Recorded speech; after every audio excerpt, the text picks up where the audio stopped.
Itu media karena emang passionnya sebenarnya di situ. Apa ya, punya mimpi di situ lah, pengen punya media gitu. Muterin terus, jadi aku pun ngambilnya itu nggak pernah kayak keuntungan bersih langsung diambil, enggak. Jadi ngambilnya paling kalau waktu awal ya, aku tuh ngambilnya 20%. Buat? Buat mentalnya tuh bukan cuman kuat menghadapi bisnisnya ya, tapi mental gimana cara memandang bisnisnya itu sendiri. Kayak cara memandang uang yang pertama.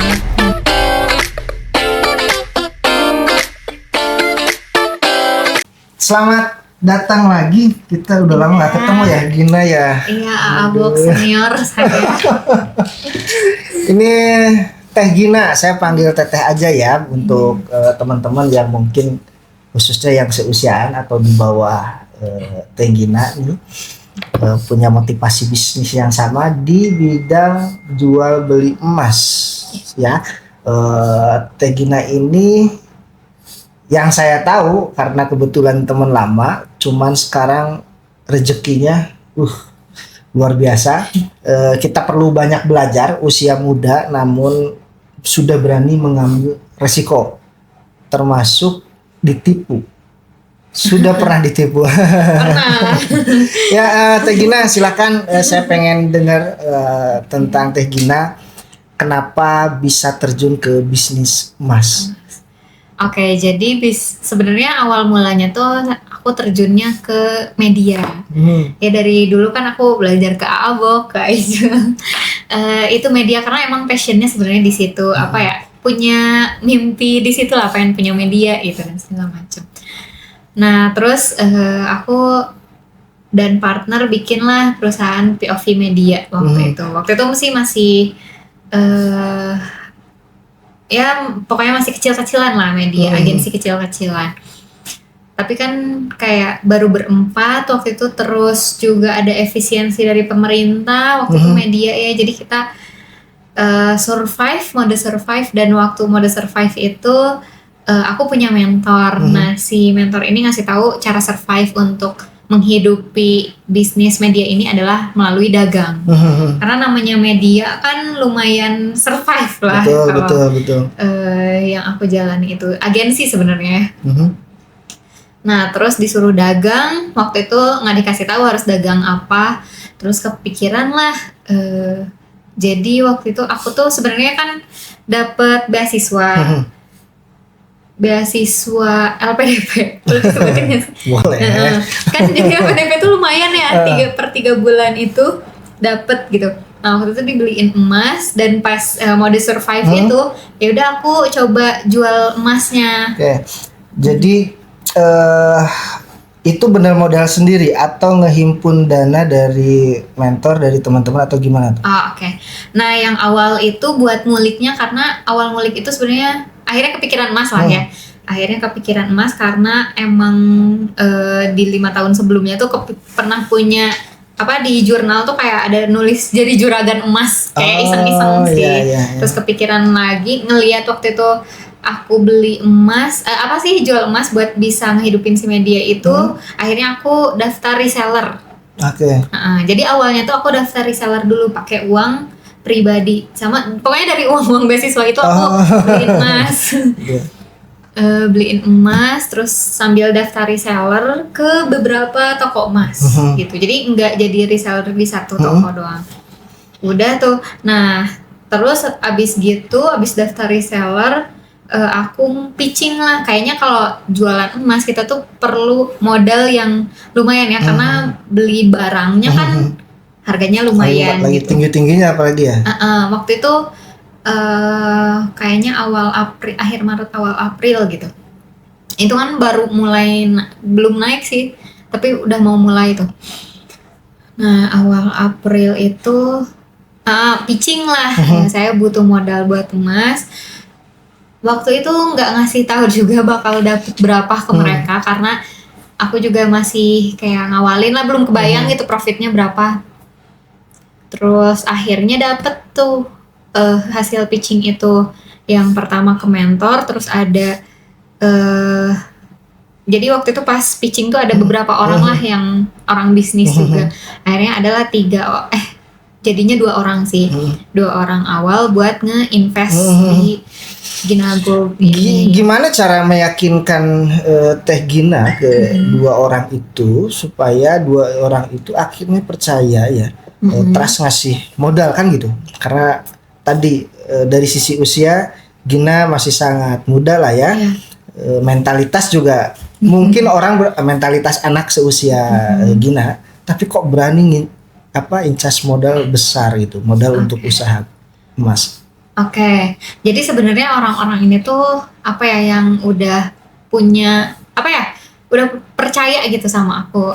Nah, ngebangun kepercayaannya itu jadi dulu ya aku kerja di mereka gitu, di beliau gitu, di mentor gitu. Nah, kerja di situ dan kalau misalnya ngerjain sesuatu gitu disuruh, dulu kan konten creator tuh. Disuruh target misalnya 5 juta view, aku kasihnya 20 juta view gitu. Jadi apa ya, sama mentor ini tuh aku dikenalnya sebagai orang yang selalu lebih dari target. Oke. Nah, waktu itu tuh. Tapi kan itu dua bisnis yang berbeda. Media. Nah, iya. Nah sebenarnya kan dari target-target itu aku tuh akhirnya di apa ya, pitching yang perusahaan media itu. Perusahaan media, ternyata aku punya tim. Nah, tim aku pun selalu achieve terus. Solid ya, bagus juga targetnya. Jadi aku bisa ngebentuk tim yang bisa lebih, sebenarnya bukan achieve, malah lebih dari achieve gitu. Nah, dari situ jadi kayak apa ya, dipercaya bukan cuman hasilnya tapi karakternya.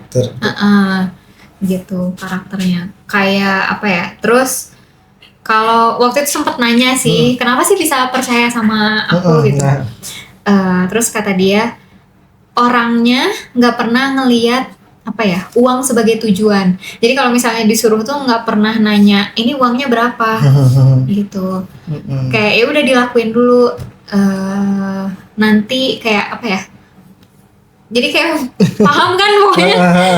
Dilakuin dulu, kayak ya udah mau dikasih mau enggak nggak apa-apa, karena aku mikirnya itu buat belajar juga sih. Aku ngerasanya sesuatu tuh dikerjain ya buat belajar. Ya, terlebih Teh Gina masih sangat muda ya, artinya belum banyak tuntutan lah ya. Sesuatu memang tadi yang saya lihat ya tujuannya bukan money oriented dulu, tapi benar-benar totalitas ngerjain satu pekerjaan khusus di media tadi ya.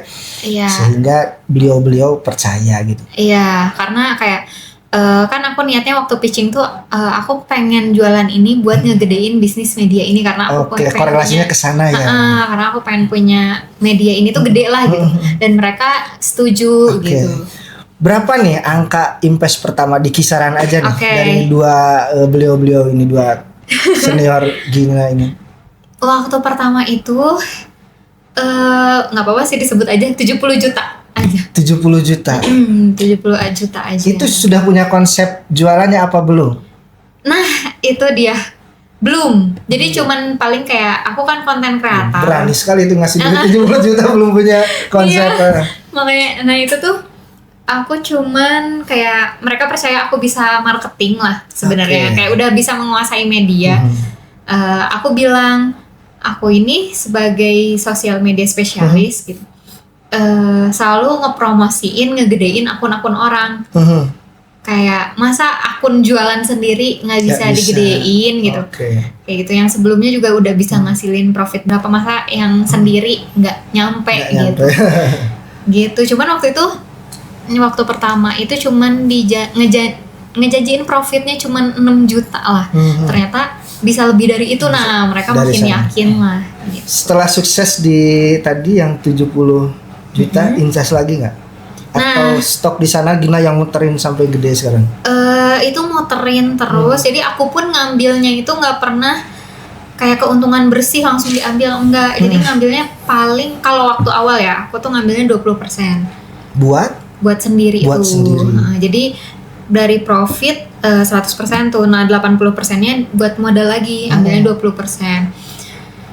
Nah, terus akhirnya sekarang kan waktu itu balik modalnya 5 bulan. 5 bulan balik 70 ya? 5 bulan, terus abis gitu di invest lagi. Akhirnya di abis 5 bulan ini ada makin banyak yang percaya. Yang investor awal itu nambah lagi. Terus juga ada dia nih ngajakin Temennya. investor yang lain. Itu.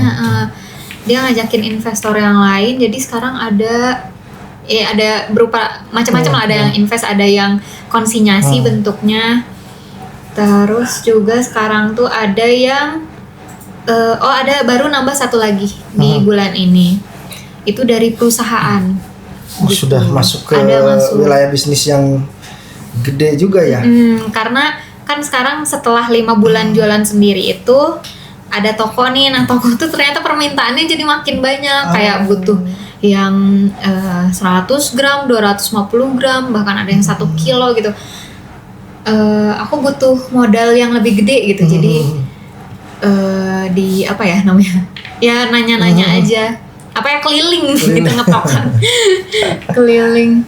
Terus juga apa lagi ya?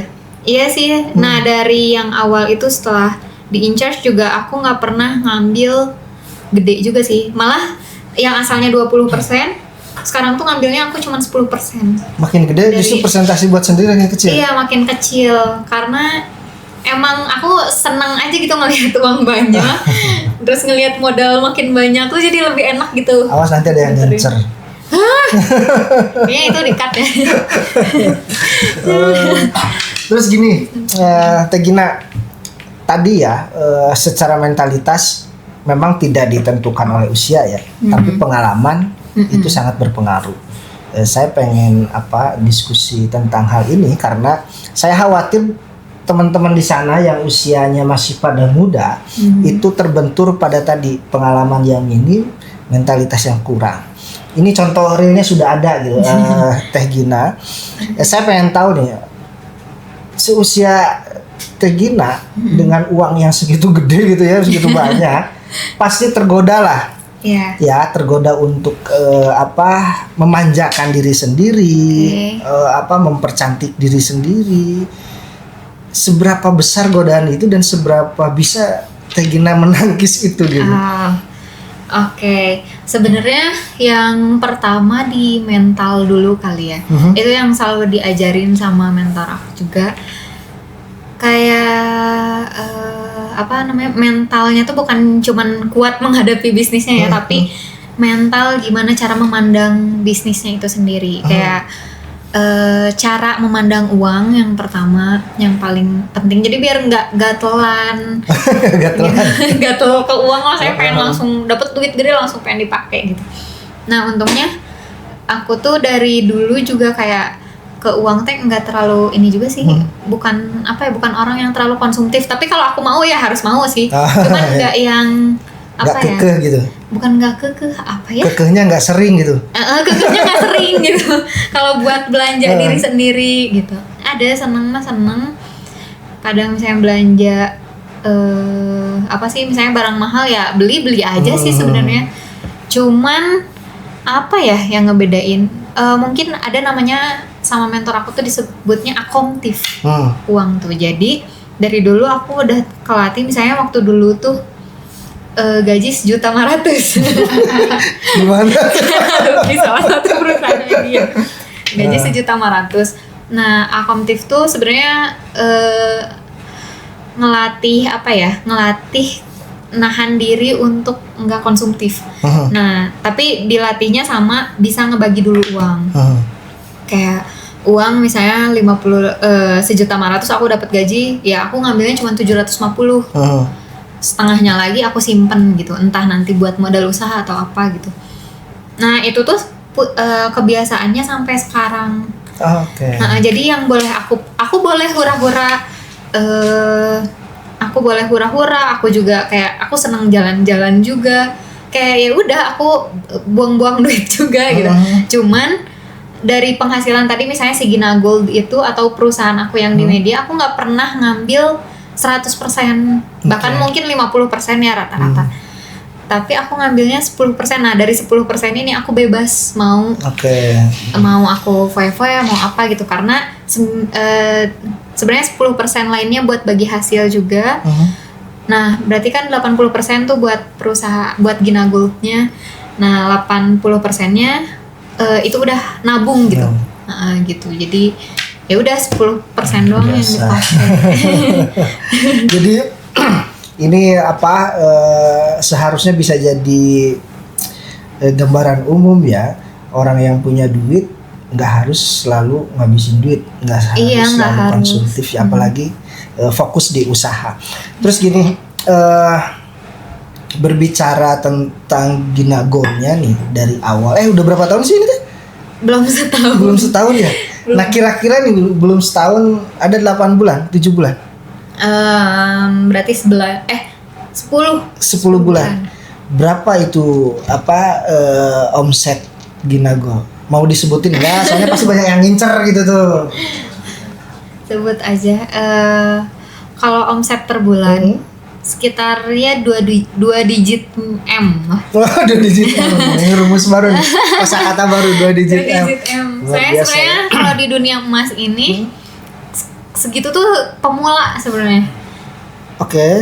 Kalau aku ngelihat bandar, maksudnya toko-toko emas gede kan, yang 100 gramnya udah ratusan keping, itu belum ke situ. Tapi ya sudah sangat luar biasa ya usia. Tadi saya bilang usia tidak bisa dibohongi. Kamu masih muda, tapi kamu punya visi gimana cara ngelola duit, gimana cara ngelola bisnis. Ini yang kayak di mini series di media sosial nih, pura-pura CEO. Pura-pura miskin. Saya juga nggak nyangka mau tadi teman bilang narasumbernya bos emas. Saya pikir udah pakai emas gini gitu lah, kayak pengacara ini. Tapi ya luar biasa lah. Teh Gina sangat menginspirasi ya. Dari sisi bisnis, emas itu berapa lama? Kan ini lagi bagus nih. Di 1 tahun 9 bulan ke belakang lah saya pun juga termasuk yang sering melihat traffic berita emas itu cukup tinggi. Nah kalau boleh Gina, apakah sudah belajar memprediksi kira-kira emas ini sampai kapan bagus, atau memang emas ini termasuk bisnis yang unlimited secara bisnis, nggak ada hentinya gitu? Gimana tuh Teh Gina ngelihat ini? Kalau misalnya untuk forecast harga emas sih biasanya aku bacanya di Goldman lupa ya itulah, atau enggak dari JF Morgan. Nah mereka suka ngeprediksi emas sih, kayak tahun 2026 itu katanya di 6.000 US dollar per troy ounce. Sekarang itu 5.000 per troy ounce, di kisaran 29 sampai 3 juta. Berarti 6.000 troy ounce mungkin di 4 jutaan gitu. 4 juta sampai 5 juta katanya di tahun ini. Karena tahun kemarin juga sama tuh, di awal tahun kan masih 3 ribuan kalau nggak salah. 3 ribuan, terus akhir tahun mereka nge-forecastnya itu di 4.500 US dollar per troy ounce. Dan itu terjadi gitu. Nah, tahun ini katanya masih akan naik lagi gitu sampai akhir tahun, sampai ke 6.000 US dollar per troy ounce. Itu sih. Jadi kalau untuk grafik kayaknya sih katanya kata analis naik gitu, tapi kalau harian mah tetap ya naik turun betul. Nah terus kalau bisnis, aduh maaf, ya nggak apa-apa, batuk aja. kalau bisnis saya temenin batuknya ya. Terapi. Nah kalau misalnya buat bisnis emas ini akan bertahan lama atau enggak, kalau aku sih pegangannya sebenarnya hadis. Aduh malu sih. Bawa hadis ya, nggak apa-apa, silakan. Gimana tuh? Kan katanya kata Rasul itu akan datang di suatu masa cuman dinar dan dirham gitu, ya, emas sama perak gitu. Jadi kayak sebenarnya ini tuh keinginan aku pengen punya emas banyak juga ya. Punya toko emas tuh kayak ngelihatnya seneng gitu. Ngerasa aman gitu. Nah jadi kayak nggak tahu sih, ini mah iseng ya, bukan iseng sih ya gitulah.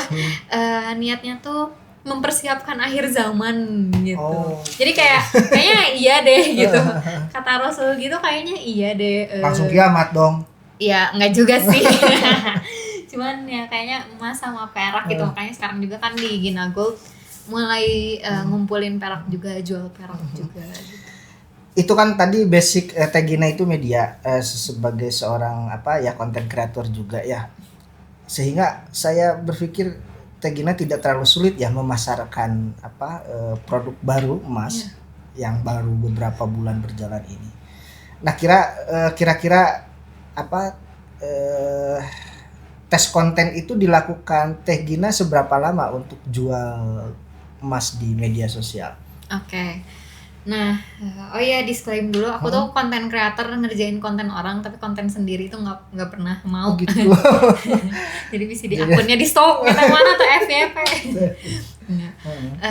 Nah, kalau buat A/B testnya sebenarnya di titik bikin akunnya itu udah nggak bisa konten sebenarnya, karena kan udah fokus di bisnis medianya ya. Jadi aku ajak tim aku yang udah pelatih lah dia. Udah ngonten ya di sini, nanti dikasih bonus lah.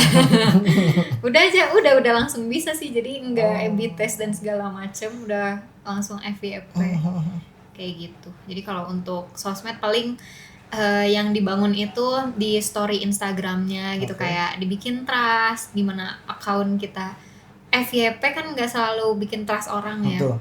Tapi kita bikin profile Instagram yang bikin trusted, kayak ada testimoni, terus juga foto-foto customer, terus foto barang kita ready. Karena kan kadang bukan toko sih, kadang yang online itu jualan emas tapi mereka barangnya nggak ready, gitu. Jadinya takut penipuan atau apa, tapi kita pastiin emasnya ready gitu, biar transaksinya juga sah gitu.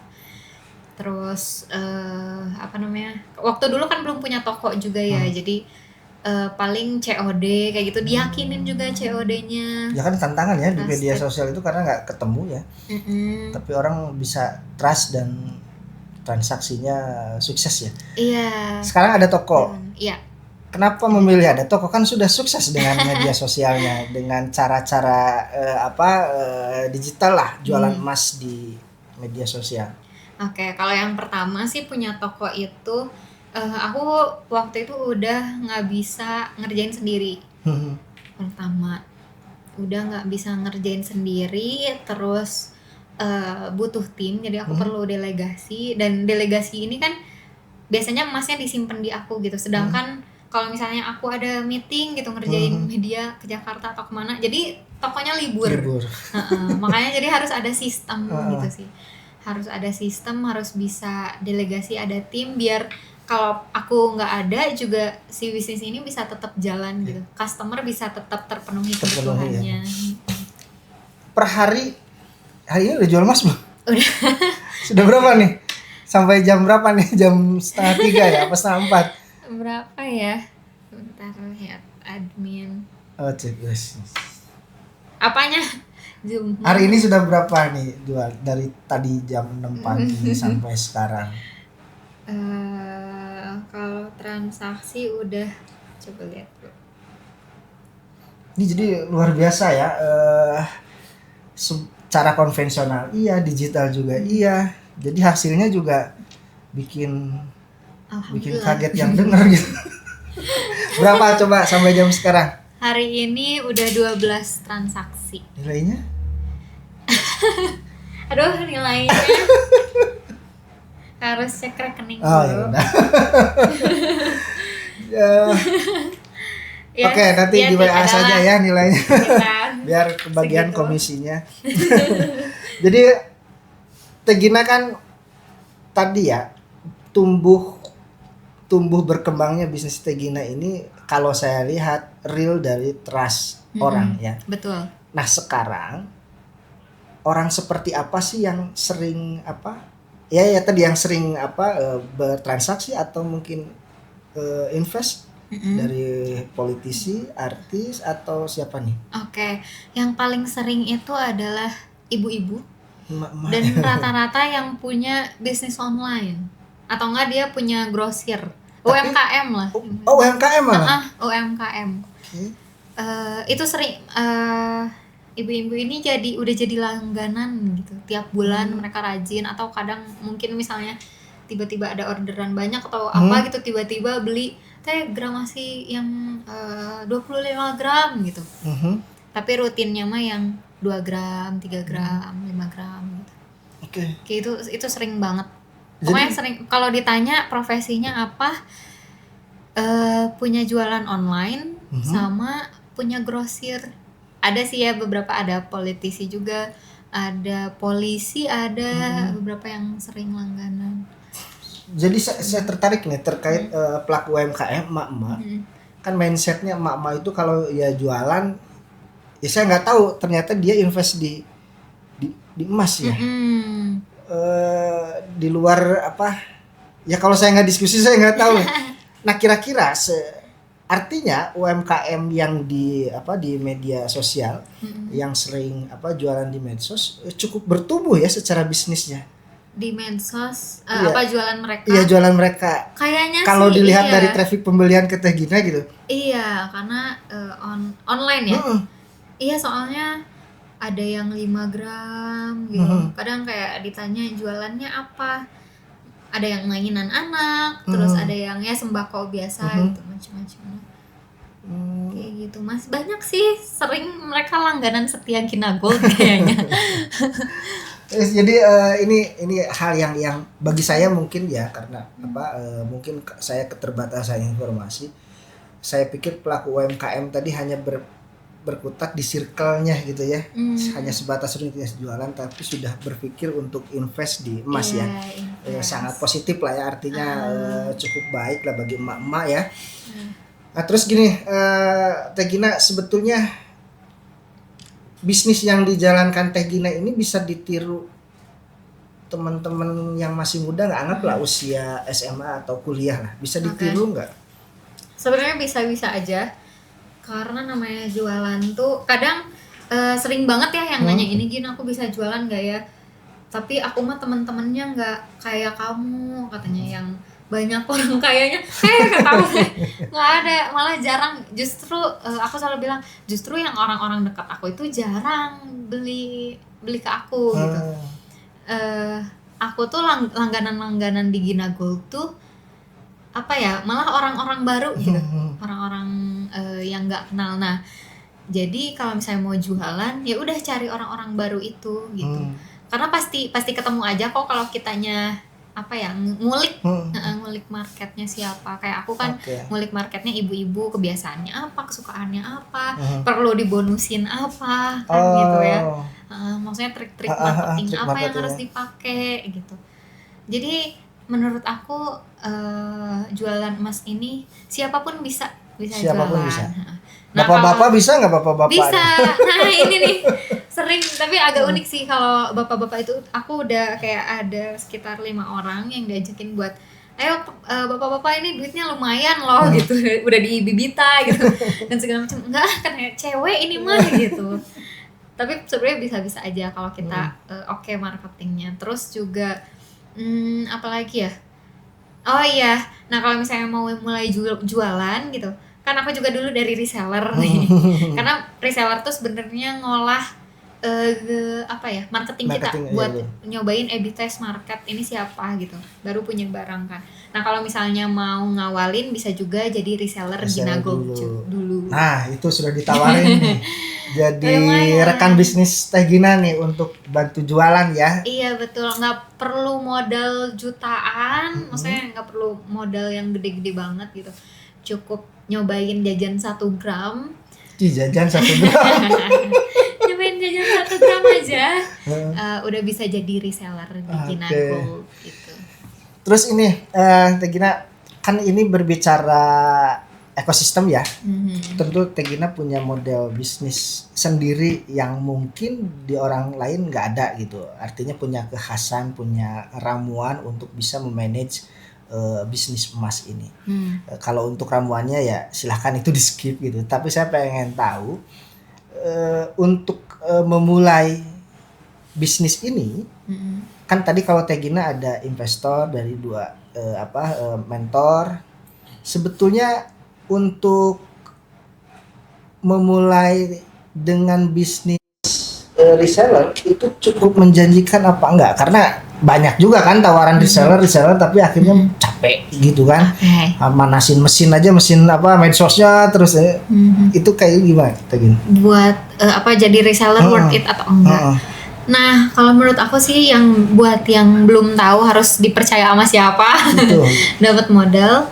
Jadi reseller itu worth it karena kita kerjanya cuman marketing doang. cuman promo doang sebenarnya. Aku suka bilang cuman posting-posting doang karena kerjaan aku awal pun pas jadi reseller cuman posting-posting doang. Gitu, posting-posting doang.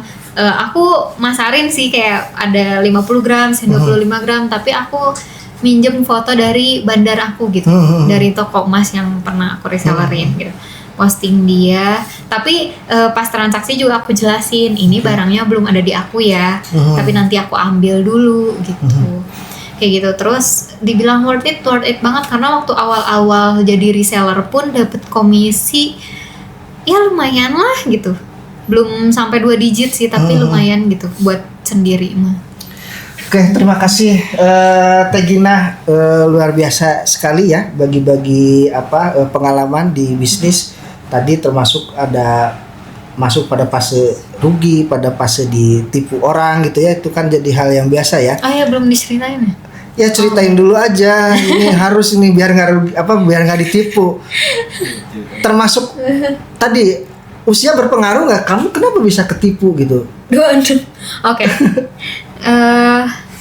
Ketipu ya itu. Jadi kan aku punya tim nih.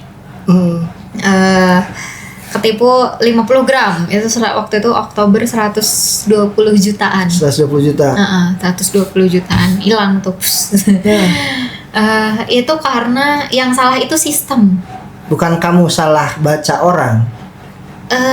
Karena waktu itu sistemnya kan aku udah nggak megang sama sekali Gina Gold ini. Admin udah dipegang orang, kurir dipegang orang. Jadi aku bener-bener sekarang tuh ya tahu masuk gitu transferan. Nah, waktu itu aku nggak ngasih tahu jenis-jenis penipuan di emas tuh apa aja. Kalau aku sendiri mah udah tahu gitu. Cuman aku nggak ngasih tahu ke anak-anak aku.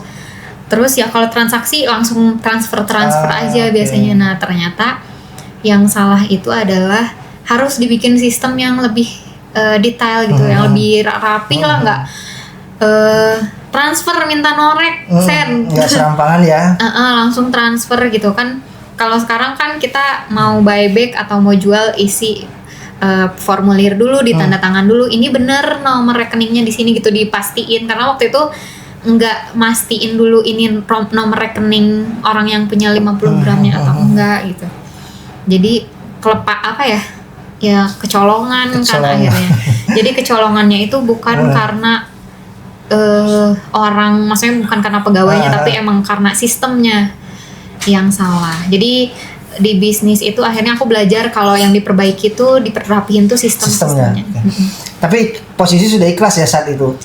Waktu itu sehari lumayan masih pas tahu enak banget, tapi kayak ya udahlah gitu. Karena waktu itu jadi aku tutup buku itu tiap tanggal 10. Hilang itu tanggal 9. Dan itu kan buat gajian, maksudnya besoknya mau gajian gitu, hilang semua.